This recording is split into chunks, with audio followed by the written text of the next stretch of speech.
എവിടെ? ബിർനാണിയുടെ കാര്യം തീരുമാനമായി. നാളെ ഏതെങ്കിലും ഹൈസ്കൂൾ ബിരുദൻ ദിവസത്തിൽ ഇത്തിരി കഞ്ചാവ് / രാസൻ സ്കൂളിൽ നിന്നും തന്നാൽ എന്താന്ന് ചോദിക്കാതിരുന്നാൽ മതിയായിരുന്നു. ശശികല ടീച്ചറുടെ ഫേസ്ബുക്ക് പോസ്റ്റ്. ശശികല ടീച്ചർ എന്നൊന്നും വിളിക്കുന്നില്ല, ശശികല. കൂടുതൽ ഡെക്കറേഷൻ ഒന്നും കൊടുക്കുന്നില്ല. എന്തിനാ ഇവരിപ്പോ ഈ ഫേസ്ബുക്ക് പോസ്റ്റ് ഇട്ടത് എന്ന് നിങ്ങൾക്ക് ചിലർക്കെങ്കിലും അറിയാം. അറിയാത്തവർക്കായിട്ട് വേഗം ഒന്ന് പറയാം. അംഗൻവാടിയിൽ പഠിക്കുന്ന പ്രജ്വല സുന്ദർ എന്ന ശംഖുവിന് ഒരാവശ്യം.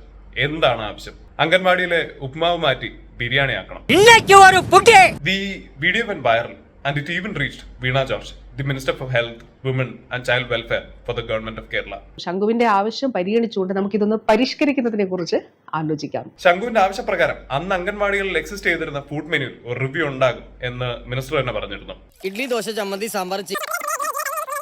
ആൻഡ് ഫൈനലി മിനിസ്റ്റർ തന്നെ വളരെ പ്രോട്ടീൻ റിച്ച് ആയ ഷുഗറിന്റെയും സോൾട്ടിന്റെയും ഒക്കെ ഉപയോഗം കുറച്ചിട്ടുള്ള ഒരു അപ്ഡേറ്റഡ് ഫുഡ് മെനു പുറത്തുവിട്ടിരുന്നു. കേൾക്കുമ്പോൾ വളരെ സന്തോഷമുള്ള കാര്യമല്ലേ? പക്ഷേ ചിലർക്കൊന്നും ഇത് അത്ര ദഹിച്ചിട്ടില്ല.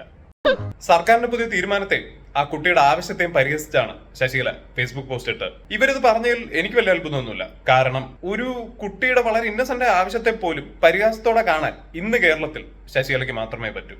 എന്നാലും ഇവർക്ക് ബിരിയാണിയോട് എന്താണ് ഇത്ര വിരോധം എന്ന് എനിക്ക് മനസ്സിലാവുന്നില്ല. നോക്കാം.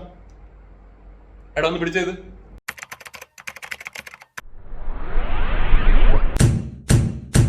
ഓ, ഇതാണ് കാരണം. The Mughals who ruled India from the 16th century to the 19th century are credited with bringing the dish to the Indian subcontinent. Actually, Mughals കൊണ്ടുവന്നൊരു ഡിഷാണ് ബിരിയാണി എന്നാണ് പറയപ്പെടുന്നത്. അതായിരിക്കാം കാരണം. അല്ലെങ്കിൽ എന്താ പറയാ, സ്ഥിരബുദ്ധിയുള്ളവർ പെരുമാറുന്ന പോലെ അല്ലല്ലോ അവർ പെരുമാറുന്നത്. എന്നോട് ഒരുപാട് പേര് ഇങ്ങനെ ചോദിക്കുന്നു, അതെന്താ?